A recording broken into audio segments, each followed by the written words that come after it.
a very, very good FA Cup final. And Hatchin! What a magnificent goal!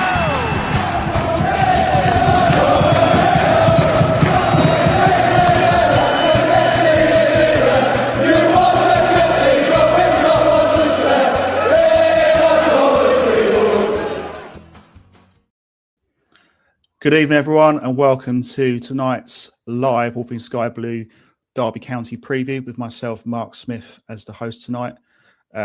Just before I bring in tonight's guests, just going to get a bit of housekeeping, shall I say, out the way. Our show is sponsored by Right Steel Fabrications for all your fabrication needs across Coventry and the Warwickshire area. We're also partnered with the Sky Blue Tavern and Dylan's Brewery. And we're also part of the Sport Social Podcast Network. And we're also lastly sponsored by Sky and Dog Friends Pet Services. So tonight we're talking about the Good Friday match against Derby County. We've got two guests coming on tonight. So without further ado, we've got Katie Stafford, who big Coventry fan. You might have heard her on the radio a few times. Katie, good to have you on. How are you doing? I'm good, thanks, Mark. How are you? Yeah, very good. We'll also be joined by Chris Holt from the Rams Review podcast. He'll be coming on in the next 10 minutes or so. So, Katie, good to have you on. Thank you for coming on tonight's show. I really appreciate your time. I want to talk about, obviously, this Friday's game at Derby. First question I can think of is, how excited do you feel at the moment ahead of the game and the season overall? It's weird, isn't it? I think in the last couple of seasons, you've always wanted international breaks as a bit of a chance to regroup and go again. But this year, it's been the complete opposite. We've not wanted the international breaks because the momentum has been in our favour. So, yeah, I'm so excited to be back at the CBS on Friday. It's going to be a sellout. It's a bit annoying. It's a night game. But, you know, a night under the lights at the CBS is always special. And we're in the final running. We're so close now. Yeah, 7 games to go. It's getting really exciting. Obviously, we're 9 points clear of Middlesbrough, 11 points clear of sort of Middlesbrough / Ipswich, although Ipswich have got that game in hand right now. But I think it's just the excitement, the buzz. I listen to the radio, CWR, I listen to daily, and it's a fantastic atmosphere amongst the city, amongst supporters. We've waited. I mean, obviously, Katie, dare I say, you're a lot younger than me. You've waited pretty much all your life for this moment. But I mean, I remember the days when we were a Premier League club. But for you, Katie, this must be a brilliant feeling to think that we're so close to being a Premier League club. Yeah, so I've never seen us play in the Premier League. Had season tickets at Highfield Road, CBS, St Andrews, Sixfields. Have I missed out any of the ground shares? I've been to them all, and yeah, it's. I never thought I'd see the day, especially probably this side of my 20s, where we'd be in the Premier League. It always felt like it was a lifetime away, but you know, the work that Mark Robins did all those years ago to put us in this shape now is, it's just fantastic. I think what I'm enjoying the most is the fact that we can almost start to dream and look at dates of when it might happen rather than an if. And there's less of a negative narrative. I wouldn't want to be an Ipswich or a Middlesbrough fan right now. No, and to be honest with you, I mean, we were kind of a little bit in that position before the Middlesbrough game where we led the league for so long. I think we were about 11 points clear, and then we went for a bit of a bad run, and obviously ended up with Middlesbrough being 2 points clear, and we won that crucial game. And yeah, we are in a great position. I don't envy those clubs. I'm only sort of focused on us, and we're doing really, really well. In terms of looking ahead to the Derby game, in terms of personnel, obviously we've had international break. We've had quite a few of our players who've been on international duty. Obviously, notably, I could think of Mason Clark. I could think Lati Baudier. I'm just trying to think. De Silva with Wales. Obviously, played 2 games for Wales. I'm just trying to think. I know BT was meant to be, but he got injured for Ghana. But in terms of personnel, do you think it's a game that Frank will tinker the side a bit and maybe rotate? Yeah, I think he might have to, depending on jet lag and recovery time. You know, if you're flying back from Jamaica, it takes it out on you if you're an everyday person, let alone if you've just played 90 minutes or more. So I would expect there to be maybe a few tweaks and changes. I think that BTA will be okay. I think that it's quite promising that, you know, we've seen quite a lot of social media footage in the international break, haven't we?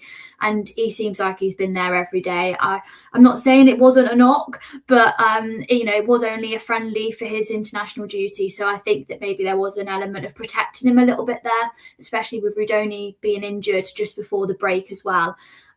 It'll be interesting to see what he does defensively. I think that Kesler Hayden hasn't had a lot of game time, so to put him in on Friday would be a big risk. When De Silva, yes, he played for Wales twice, but he won't have jet lag. He only played in Cardiff. So I would expect De Silva to start. I think it will just be whether or not Latti is fit enough to start alongside Thomas. Yeah, I think so. I tend to agree with that. I think I've got a feeling he'll go Worthington and Thomas at the back, and he might bring Latti back for the whole game, is my guess. But my guess is pretty woeful usually most of the time, in fairness. I guess the other player I've got to mention was Onyeka as well, because he played for Nigeria. So yes. I'd imagine he'll come back. I'm hoping he'll be fit for that game. I mean, he's called the Tank. Surely that means he's robust and he's ready to go again. Well, yeah, he's not called Tank for no reason. And exactly. He's been a revelation, hasn't he, the Tank, when he's played for us.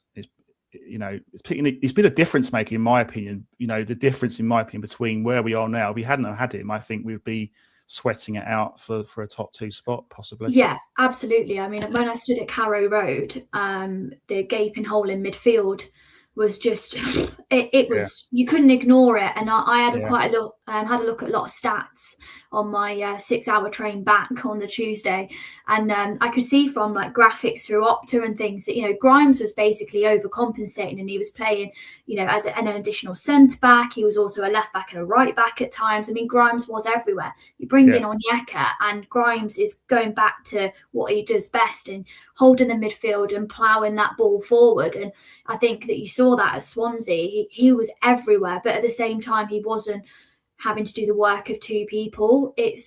I mean, we all knew we needed a midfielder. We probably thought that before the season started, that we needed another midfielder. It's probably the Gustavo Hamer replacement we've waited 2 years for.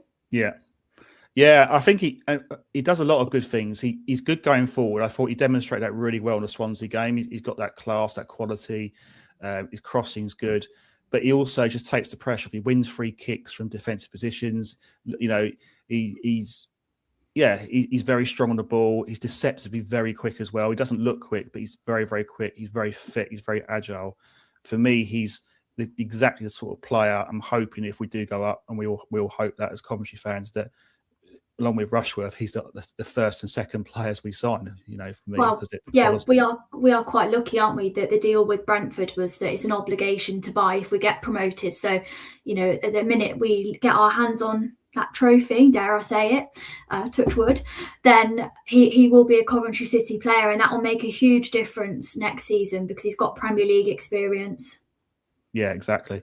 One more question before I bring Chris on. I can see Chris is waiting very patiently in the background. Thanks for waiting, Chris. The striker situation, obviously, Haji Wright in the last home game came off with a groin injury against Southampton. If you're Frank Lampard, you've got potentially him fit and Eddie Sims fighting out for a spot. Who do you go for?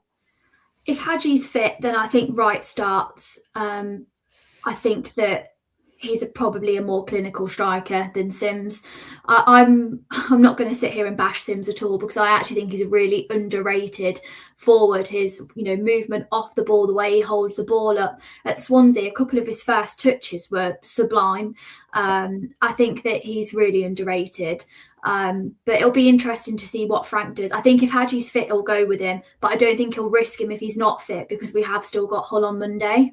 Yeah, exactly. Yeah. There's 2 games in the space of not so many days. So, yeah, I think there'll be a lot of tinkering. I definitely don't think he'll keep the same 2 sides. Lampard has already alluded to the fact he's moaned about the fact that the gap between the international break and Friday is not enough. So, I think that is a fairly clear indication that he's going to probably rotate his squad for the Derby game. But I think it's good to come into the game. You know, we're not obviously under pressure. We need to win, but I think the fact we got that win against Swansea, other teams have dropped points. It's just slightly eased the pressure, dare I say. Yeah, absolutely. You can't look at that table and, you know, we're not the team that are feeling the pressure ultimately, are we? We're feeling the pressure in the sense that everybody's almost anticipating Coventry to win the league, but not that they're going to drop a significant amount of points between now and the end of the season. Yeah. Okay. Right. So let's bring Chris on, who's from the Rams Review. Chris, it's good to have you on. Thank you for your time tonight.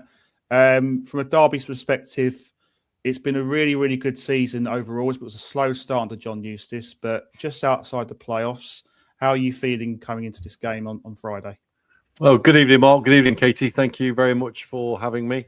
Well, we're here to spoil your party, Katie, because I think that if Coventry go into the game underestimating Derby, they're in for a shock. We're not the team that you scraped that 5-3 against us that we gave you. Let's be honest, we gave you the 5-3 back in August, September time. We're a different team, different entity. We've won 4 out of the last 5, same as your good self. So I think we're in for a humdinger. I guess the one disappointing news coming after the last week or so is the injury to Sammy Szmodics. I think it's unlikely that he's going to feature this game. How big a blow is that for Derby?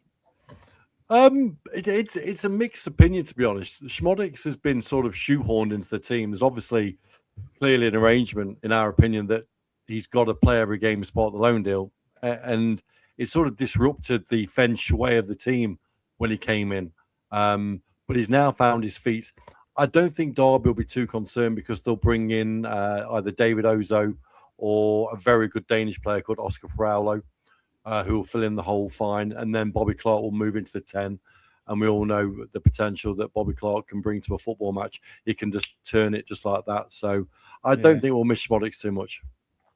Yeah, and I think you're right, what you said right at the start. I don't think it's a game we can underestimate. Derby, for me, Katie, are a side that are pushing for playoffs, similar to the Southampton game where Southampton started that game outside the playoffs. So it's definitely a game that we cannot afford to underestimate, Derby, can we?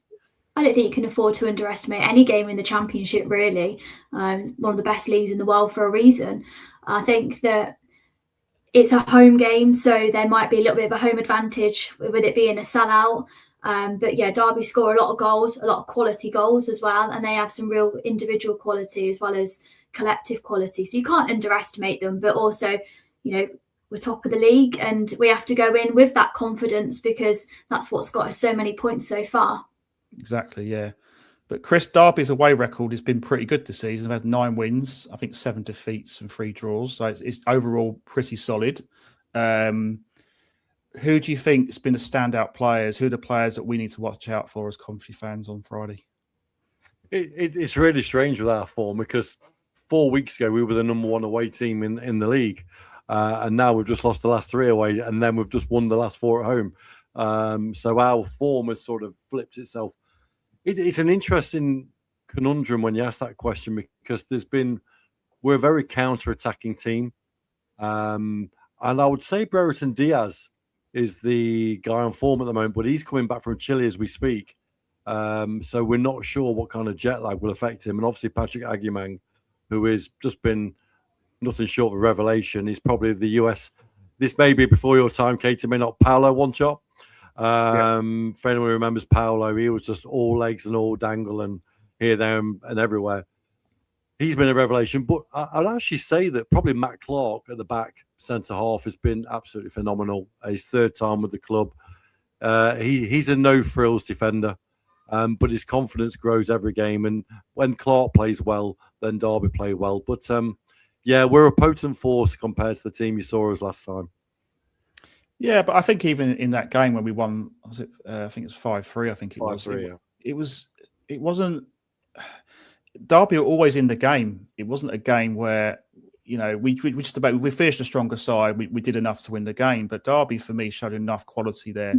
I watched the Portsmouth away game, and I thought obviously Szmodics scored the goal. But Agyemang, for me, I feel looking at it was the real danger. He was quick, as you say, like Paolo Wanchop, leggy kind of striker, got pace. For me, I feel like he's a really, really dangerous striker, really good. And also you got Lewis Travers in that midfield, defensive midfielder. I think he was at Blackburn. I think he's captain. What's his impact been like in the team as well? Good question. He got ostracized at Blackburn. He didn't really get a pre-season, so he came to Derby really sort of a tug of war between what valuation we were going to pay for him. Came to Derby with no real pre-season, and he got sort of shoehorned into the team against Ipswich and did really, really well. Again, a former club of his. And then his form dropped terribly. And I think it was one of those situations where he came to the club with expectations so quick they didn't have time to bed his feet into the Derby. You know, you're moving into a fresh city, fresh environment. He'd been at Blackburn for 10 years. But he got sent off, took his penalty. But his last two games, he's just starting to show why we paid $3.5 million for him. And he's a no frills, no nonsense kind of player. And he replaced Debo Adams, who obviously scored against you guys back in the last game, who's now gone to Pompey. And he's definitely an upgrade. Yeah. What's comparing, say, John Eustace to, say, Paul Warne, what difference has Eustace made? I mean, obviously he came into the team, came as manager with Derby really struggling to stay up last season. Has obviously turned it around. What's he done specifically? Is it tactically, or what style of football? What could it be that he's done that maybe that Paul Warne didn't do? Belief, Mark. Simple as that. Belief and tactics, which everyone can understand. Paul Warne was very much it was a Marmite kind of manager. Yes, he won his promotion from, let's be honest, a really, really poor Div 1. It's probably the worst Div 1 I've ever seen. And he got away with it because there was no one else in the league that really stood out other than Pompey. Eustace has always been a counter-attacking kind of manager. Now, that may be because of the squads he was given or the squads he's built. At Derby, he's very much a counter-attacking ideology. Changed to a back four now. He very much came in with a back three or a back five. He's now gone to a back four. And what you'll see is a lot of movement off the ball. He presses really, really high. We never did that against Coventry last time. We sat in a very low block and got lucky with the 3 goals, to be fair. This time, you'll see a completely different team. The Portsmouth game doesn't really do Derby justice. If you watch us destroy Bristol City 5-0, and then we went to Millwall and lost 1-0, but we had 22 shots and absolutely battered them. Hull, we lost 4-2 on telly. We battered them. Yeah, we've closed the back door now, and we're not leaking goals now. The key is now, can we stop your pace? If we can stop your pace, then we'll give you a headache. Do you think, though? I mean, you could ask the question to either both sides, but do you think the break has come at a good or a bad time for Derby? Bad time. Agyemang is again. He's not leaving the US until tonight. He scored for the USA this week. He doesn't arrive back in England until late tomorrow night, and we really don't know what kind of jet lag. I presume Coventry are having the same issue with their squad. I think this international break at this time is absolute nonsense. I think the Championship should basically boycott and say, Premier League, by all means, if you want to go. But the Championship, the Easter weekend is the most important weekend of the Championship. You know, forget Christmas, forget any other break. The Easter weekend is the make or break of teams in this division. Yeah. What's your thoughts on that, Katie? Yeah, I agree. And if you think back to like maybe 5-10 years ago, you wouldn't have as many Championship players actually playing for international teams, but the standard of Championship football's increased so high that now you do have that calibre of player. So it hasn't adapted and changed with the times with the EFL and the agreement and things like that. So I think it will have to be looked at because there are probably more than half of the teams in the league really struggling in terms of players being missing for this break. And yes, you can do a bit of work on the training ground, but you're ultimately keeping the players that are left fit and kind of just restoring that momentum and belief in them day to day. You're not going to be able to teach anything new for the run-in because you've got quite a lot of key players because they, you know, if you're one of your players is in international duty, they're a key player to you. Otherwise, they wouldn't be representing their national team. So it's, you know, I think it's a very difficult situation. Haji Wright obviously didn't travel with the USA due to being injured, so we won't have him as a concern. But you never really want your defenders to be leggy. They're the least ones you want to be leggy, really. But I think it was really interesting listening to Chris talk about tactics. Because I think our game management's completely changed since we played them as well. Yeah, definitely. I think we're definitely a front-footed side. I think we like to press as well. So I'll be interested to see how the game shapes up. I mean, was talking, Chris, at the start about the fact that we might be rotating some players there. Do you think, compared to the last game Derby played against Birmingham, do you think Eustace might shuffle the pack, bearing in mind you've got Stoke on Easter Monday? That's a good question. Just going back to Katie's point about Haji Wright, I'm convinced that Lampard put that one in, that he was injured, because your win of the Championship is not done and dusted yet. And I think he is your pinnacle player. So I think that's Frank being very astute. And he did miss Swansea, to be fair. Yeah, but you know, he could have gone to the America with Pat. They could have gone for a steak and, you know, had a mess around with the football and played 10 minutes. But it's very clever by Frank. Fair play to him. Rotating the players, good question. It's an interesting one because I think the international break has done us good in certain elements of the team. Sondre Langas, who is our star centre-half, a Norwegian international, and a guaranteed future Premier League top 6 team player, maybe back. Carlton Morris, who hasn't really come back to full fitness. He was a thorn in everybody's side in the first 20 games of the season, was top goal scorer right up till January. He was still the top scorer. He hadn't played since, I think, end of October. He's back. They've been slowly bringing him into the team, but he hasn't quite hit the ground running. So that break may have done him good. So you may see Morris coming from the start. Ryan Brewster is on form. So I think he'll probably, I think if anyone doesn't start, it'll either be Diaz or Agyemang, and they'll be probably rotated with Morris. Yeah. I think it's I want to say it's a good opportunity for us. I think the other thing from our point of view, Katie, is that we go into the game 8:00 start, obviously with TV reasons, but at least we go into the game knowing that the other results, you know, and likewise for Derby, you know, the fact that we go into a game, we know that how Middlesbrough and Millwall get on from, obviously with the exception of Southampton from Chris's point of view, you know, there's a few teams around the playoffs, you'll know the score. So that's quite, it kind of gives a good sort of, we might relax the game into a bit more if, for example, Middlesbrough Millwall draw, let's say, for example, from our point of view.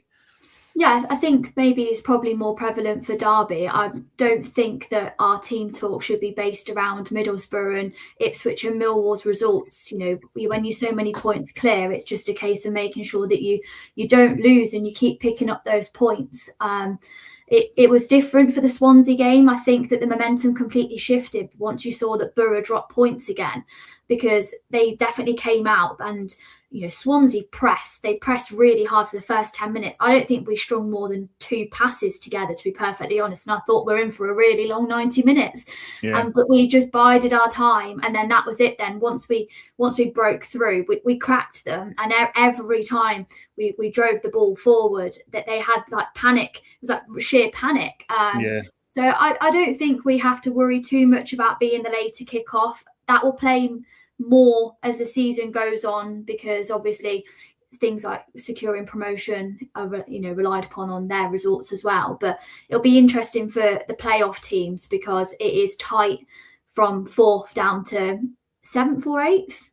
So there is all to play for. And I don't envy you, because we've been in that situation for quite a few seasons, and it's horrible when you're having to search on the apps to see what the other scores are. Yeah, and also, I mean, Chris, Southampton, you've got in a couple of games' time. That could be a really, really big game for you as well. Yeah, but I think they play Arsenal, though, in the FA Cup before that. So I was referring to the game on the 11th rather than Saturday. Oh, yeah. They've got Wrexham as well, I think, this week. So the playoffs is a Hollywood script, as the Wrexham owners would say. I still think there's a twist with everything.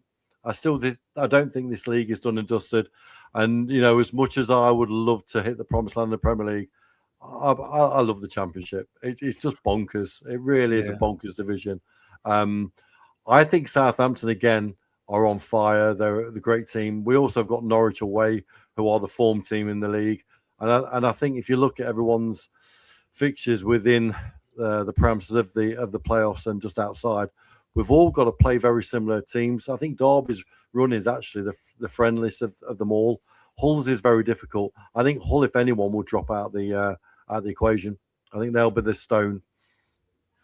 I was going to lead to my next question about what teams you think have impressed you this season from the games you've watched, Derby.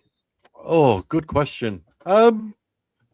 It's a difficult one because a lot of the defeats that we've had have been our own downfall.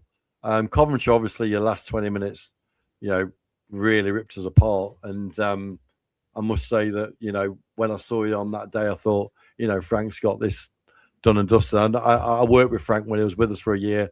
I used to be the MC at Derby County, so I know him very well. I used to be on pitch side with him on a regular basis and have a bit of banter with him, bless him. Actually, if anything, just looking through the fixtures now, probably Watford are a strange team. When they hit their form and they hit their form button, when they turned it around at Pryor Park, they played 10 minutes of football, which would have beat Liverpool, never mind Derby. They've just got athletes in that team which are just crazily good, but I think sometimes you have too much of a good thing.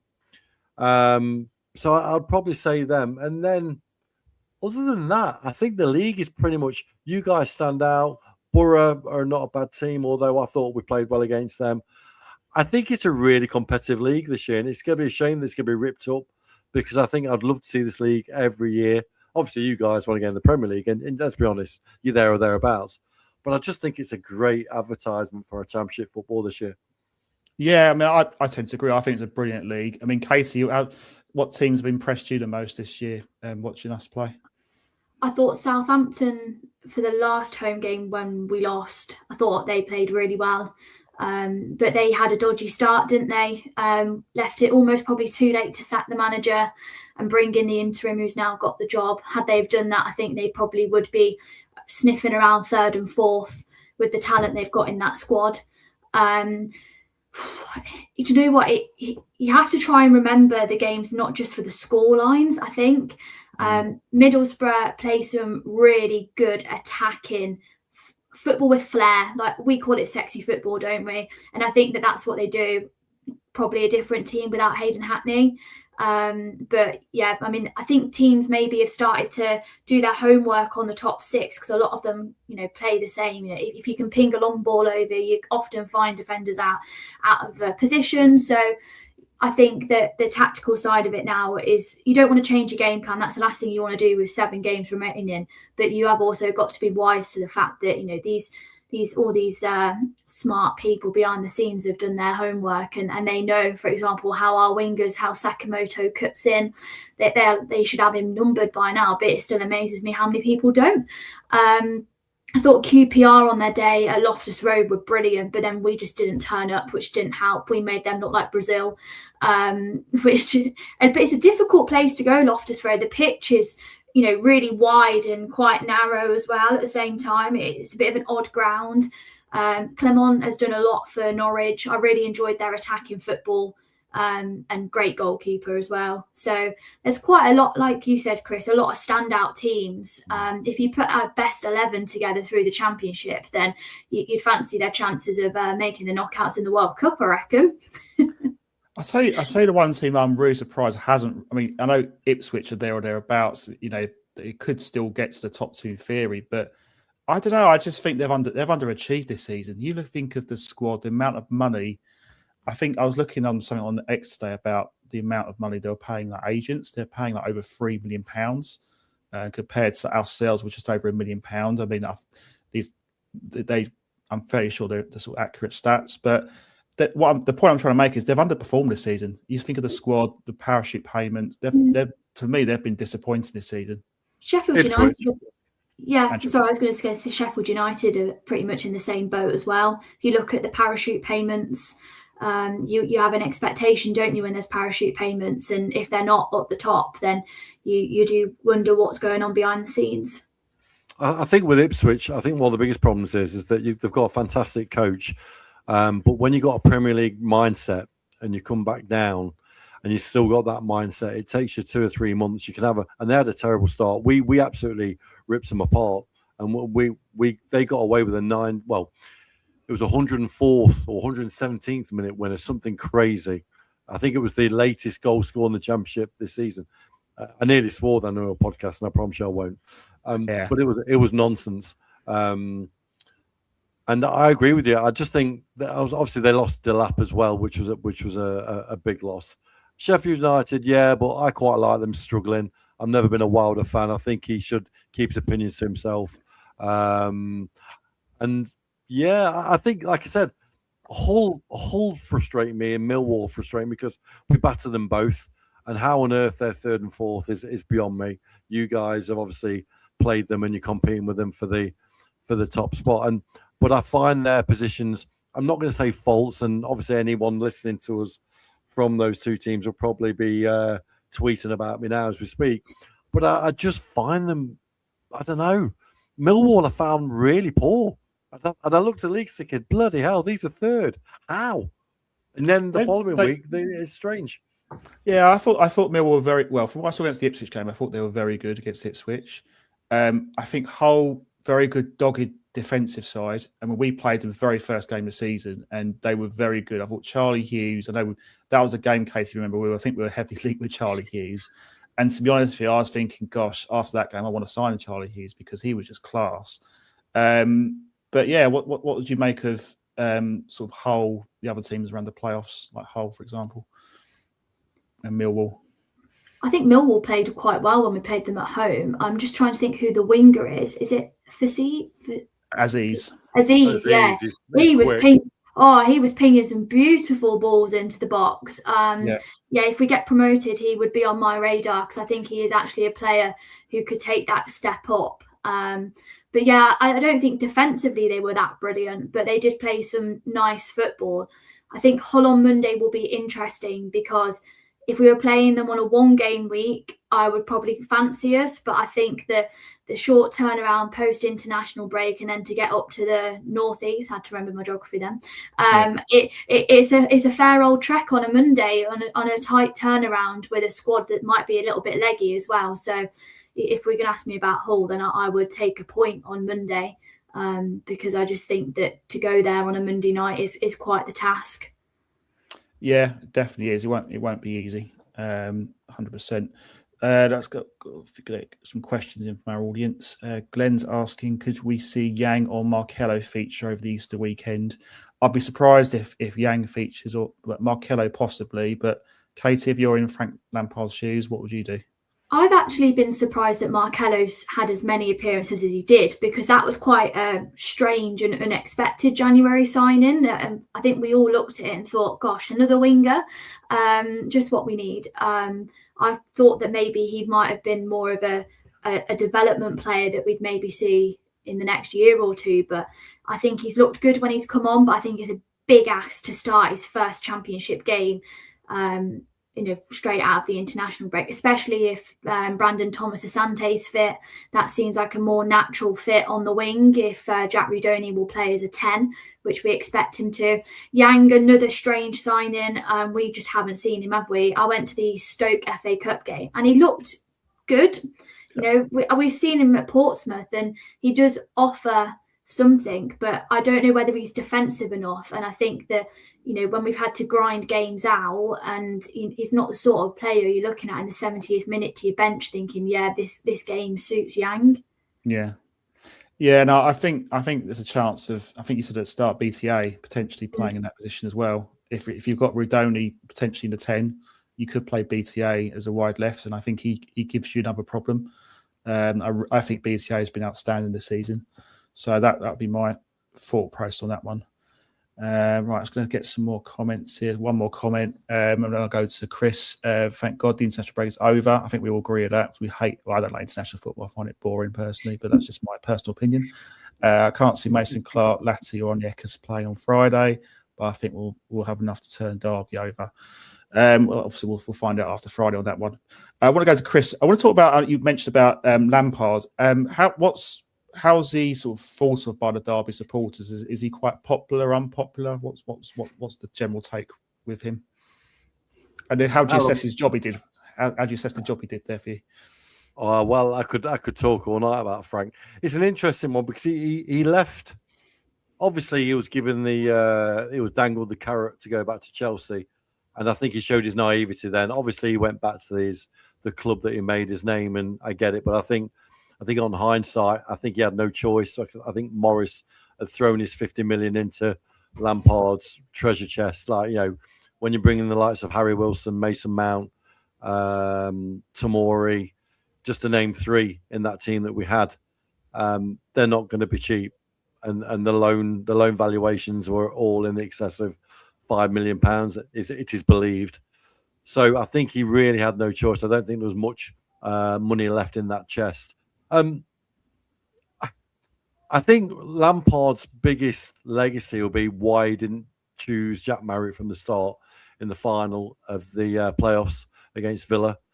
Marriott was on fire. You saw what he did at Leeds United. He came on, tore it apart, and we turned around an impossible task. And then he goes back to playing Mason Mount from the start at Wembley, and lo and behold, we're 2-0 down, and our dreams are gone. So I think if you take him in general, I think Lampard is respected. I've got a lot of time for him. He was always polite to me when I was working. His wife was always lovely, and he had a lot of good things to say about the area.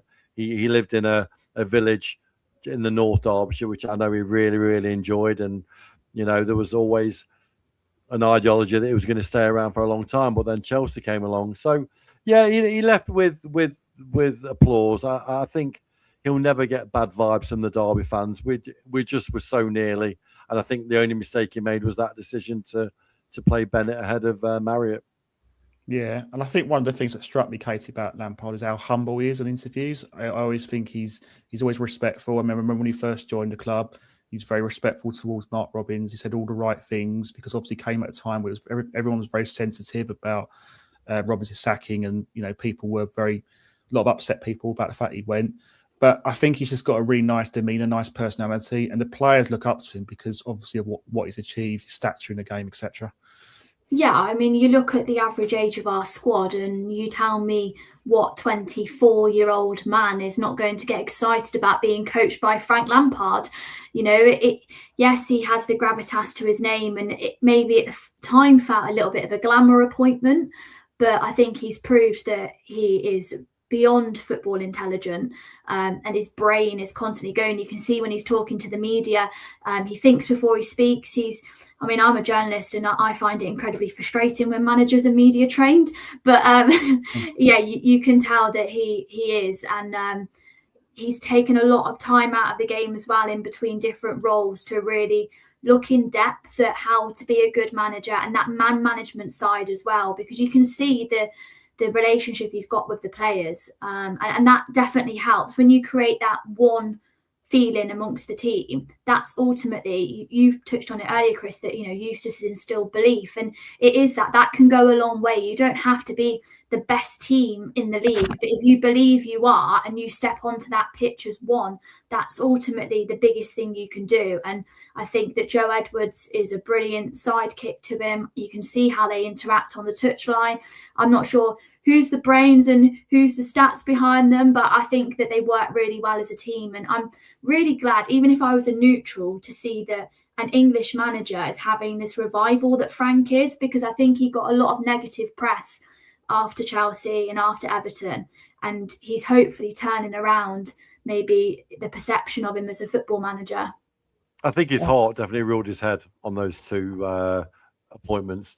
One thing I will say, sorry, Mark, to interrupt. No, one thing I will say about Lampard, I was impressed with the fact he got you out of that blip, because when you started to have your blip in, I think it was sort of December, early January, and I think Middlesbrough went above you at one stage, or certainly we were all as neutrals. We were all thinking, here we go. This is Lampard. This is his test. This is and he's passed with flying colours, and fair play to him. So I think he's found his level, if that makes sense. I think a lot of managers, Paul Warne, for example, previous manager at Derby, he was not enjoyed. He wasn't appreciated, but he's found his level at Milton Keynes, if that makes sense. And he'll learn his crust. I think Lampard needs to sort of appreciate his level and not overstep. If he can get Coventry into the Premier League and sustain them, and his task is obviously coming 17th next year, then he's done a great job. Yeah, no, I think we're nearly there. I mean, it's we're all very excited, but I think it's going to be I think these next 2 games are going to be a big test for us. As you say, I think Derby are not easy opposition. That I think playing sides. I think either playing sides challenging for playoffs or sides even in the bottom where they're looking to try and stay up are always tough games. So I think if we can come out this game, Katie, maybe let's say minimum of 4 points. Would you take that right now? Yeah, I think the fixture that kind of is ingrained in my brain is that I'd quite like it to be wrapped up before Wrexham at home. I agree.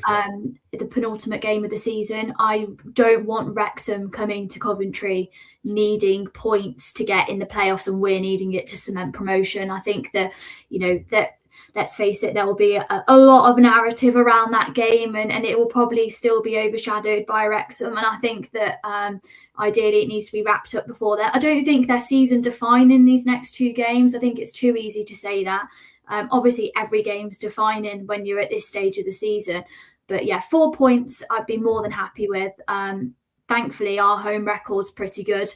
And I don't see us dropping too many points at home for the remainder of the season. Okay. Right, I'm going to go to predictions for this game. So have a think about it. I'll go with the away guest, Chris. Heart and head, what are you going for? Heart on head. So we're on form at the end of the day. I think the blip is the fact that we're on form at home and not away. I think Katie came up with a really valid point, and it's all about how both teams react from the international break. Which players come off that plane that are refreshed, who have had the first class business seats and have the massages on, and it will happen, and who's been shoved in EasyJet at the back. And things like that really occur. And I always say to people, my background's professional basketball.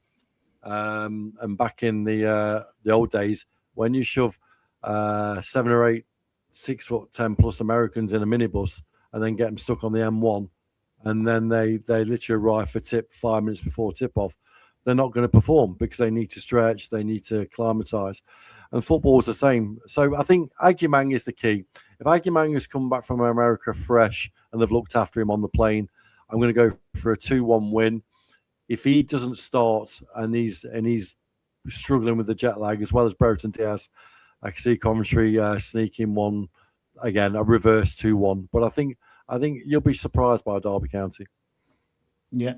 So you're going Coventry win.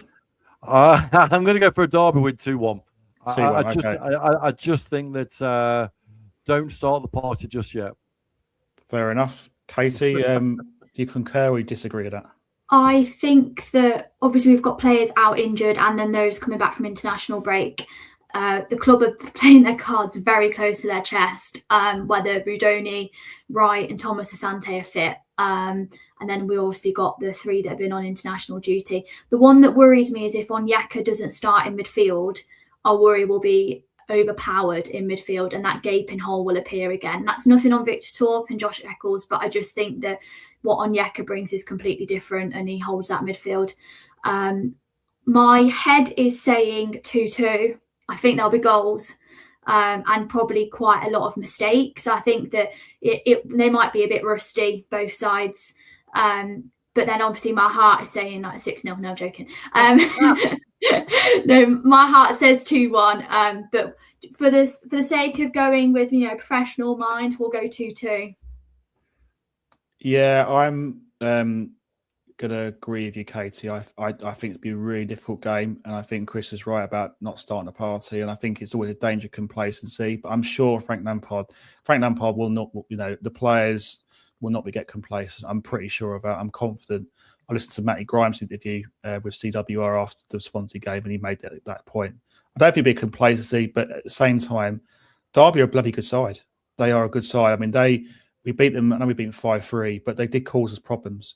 I think, Chris, if I'm right, I think your home form is probably worse than your away form. If statistically, I think you won one more game away. Is that right? Yeah, it's a strange one because we were, like I said, we were the away team of the league, and then that sort of gone pear-shaped. But what I will say is the 2 latest defeats away, Millwall and Hull, as I said, we absolutely, ripped them apart. And obviously we won at Pompey.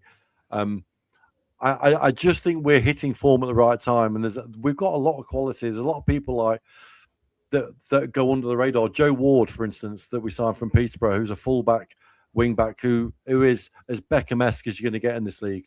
You know, you've probably watched him play. Rhian Brewster is hit 4 in 5. You know, this is a guy that was 20 million quid only 3 years ago. Brereton Diaz, who is just can't seem to find his home, is now on form. I think Coventry, when they played us back in September, we had Carlton Morris, who was pretty much the be-all and end-all. What we had, Aguiman didn't play. We had pretty much no one. Now we have 7 or 8 people on that pitch that can score a goal or cause a problem. And I think Lampard is going to earn his money this weekend, because I think the Easter weekend is tough for you guys. It's really, really tough.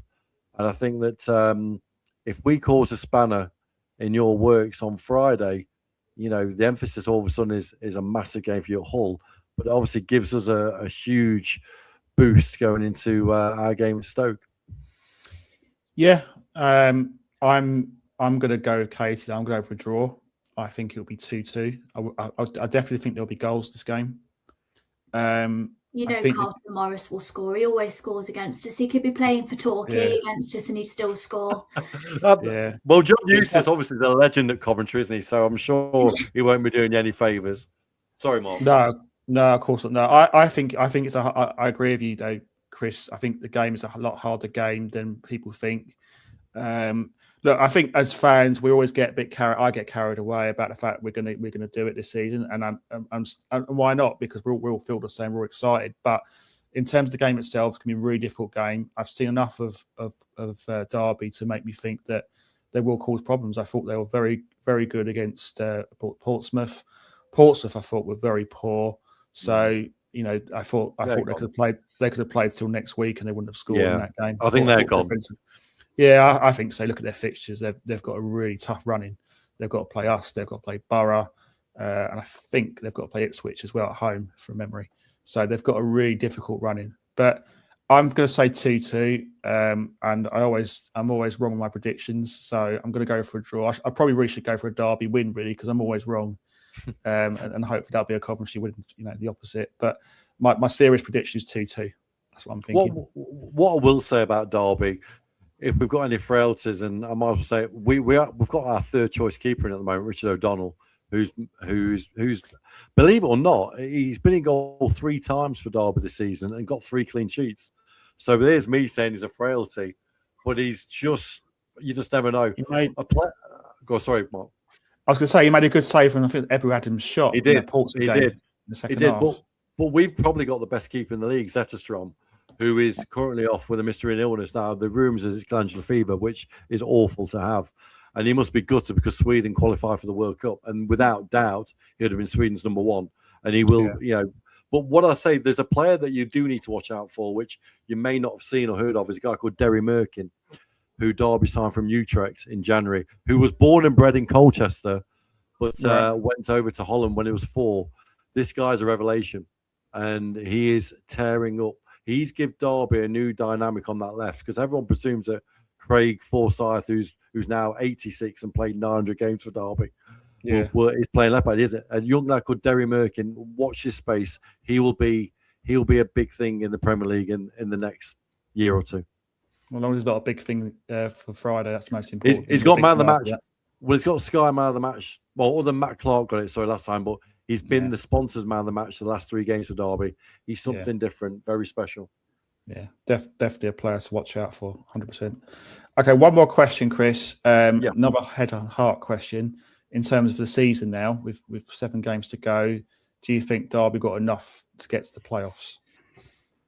Yes, I think I do a lot with Radio Derby and go on their breakfast show and other bits and bobs for them. And I've always said from the very start of the season, even when the first 10 games were bottom, would get in the playoffs. There's something about John Eustace, and there's something about giving him chance and belief, and Derby have give him belief as well. He's got a very good attacking side together, and at the moment, people are starting to hit form at the right time. And as we said, the Easter weekend is pinnacle in this division. And we've also got the likes of Jayden Bennell, that a young lad, a left winger from Burnley, who's just started to hit form, who can come off the bench and give you 30 minutes of terror. Oscar Fraulo, a Danish international, again, will give you 30 minutes of terror. There's so many elements to Derby now that Coventry haven't faced and other teams. And I just think we've now got 17 players who can really make an impact in the remainder of the season. So I'm going to say, yes, Derby will come 6th.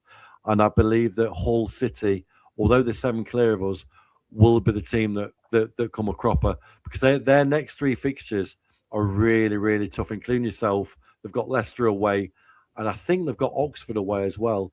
And those 2 are fighting for their lives. And the teams you do not want to be playing over the Easter weekend is the teams who are fighting for their lives. Look what we did last year. We absolutely, we beat everybody over Easter because we were fighting for our lives. And I'd rather go to mid-table mediocrity teams like your Prestons and your Stokes going to than going there. So yes, I think we'll do it. Yeah. Katie, are we going up and are we be champions? Oh, it's ours to lose, isn't it? I think that, you can't sit here and say that it's not. It is exciting. In my head, I'm already visualizing the day. And do you know what? We've had 25 years of hurt and ground shares and bad club management. So I think we've earned our stripes in the sense that we're allowed to, get carried away a little bit and maybe open the Prosecco rather than the champagne. We're not quite there yet. But I think the thing that's impressed me the most over this season is the fact that, game management and the way we're approaching teams has really improved. I think, I wouldn't be wrong in saying in the last couple of years, we've really struggled against low blocks. That's almost been our downfall. It was against Sunderland in the playoffs last year. Just couldn't break teams down. Now we're quite happy having the possession, but we're also quite happy letting other teams have the possession as well. I think that we offer both forms of gameplay now, and it is high risk, high reward football, but that's what makes it so entertaining. When we lose, we lose. We don't draw many games, which is why maybe Friday's prediction from me is a bit rogue, because we do tend to win or lose. And Lampard's not the sort of player when you're 2-0 up to even go to a back 5. He'll carry on chucking on attacking players. And that's one of the things I love about watching the team this season. So, yes, I think we will do it. How we do next season, it's a big summer ahead. But, yeah, I'm just loving every single minute of it, soaking it all up, as everybody should be, because we might not get moments like this again for a long time. No, you've got exactly. You've got a really good running, haven't you? Your running is it's probably the best running in the league, Mark and Katie, to be fair. You've got Portsmouth at home, you've got Sheffield Wednesday at home. Well, there's 6 points guaranteed.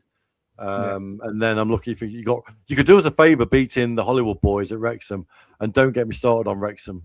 Tough game, that ultimate game. Yeah. It is, but I don't get me started on Wrexham, because I would be here all night. They don't. I don't care what Wrexham fans say. Yes, let's be honest, it's a farce.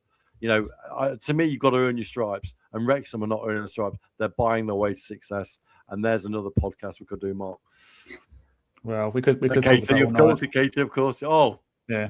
Don't get me started. I could also go on about the fact that Sky dedicated the whole channel to Ryan Reynolds and Rob McElney about the commentary, but I won't be going on about that because this is a show about Coventry and Derby. I don't care about them. Absolutely. And don't get me started about Disney Plus either. No, fair enough. All right. Any more questions, Kay, from your side? No, I just think that we'll have to see how both teams recover on Friday and let the best team win. Yeah. Any more last word from you, Chris?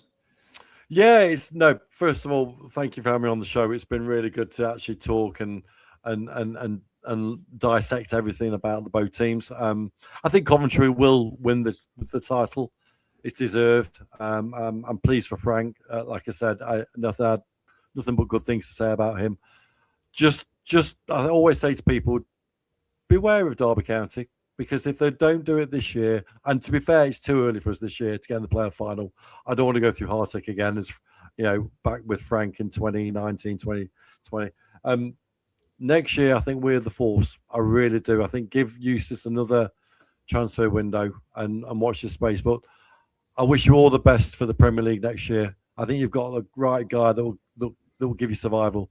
the key is now, have you got the treasure chest to provide it? Because he'll bring certain rabbits out of hats, but you need more than 3 or 4 rabbits. Yeah, definitely. Yeah, no, I think I'm sure Doug King will have that all ironed out and planned out, and we'll know more about that obviously in the coming months and whatever. So, Chris, thank you very much, and Katie, thank you very much for your time tonight. It's been really appreciated. So yeah, thank you everyone for listening. Thank you for your comments. So yeah, just to please like and subscribe to All Things Sky Blue on our YouTube channel. Obviously, we're on all the usual social media channels and podcasts. We're sponsored by Right Steel Fabrications, even for all your fabrication needs across the Coventry and the Warwickshire area. Teamed up with the Sky Blue Tavern and Dillon's Brewery, and we're part of the Sports Social Podcast Network. And last but not least, sponsored by Sky and Friends Walking and Pet Services. Thanks everyone for your time tonight. Play up Sky Blues. Fingers crossed we will get the win against Derby. Yeah, just keep this momentum going. Let's get behind the lads, and hopefully we'll get that win. Thanks, everyone. Speak to you soon. We're back tomorrow, should I say, for a live show for the Derby preview. So 7 o'clock start again. So stay tuned for that. Thanks, everyone, and good night.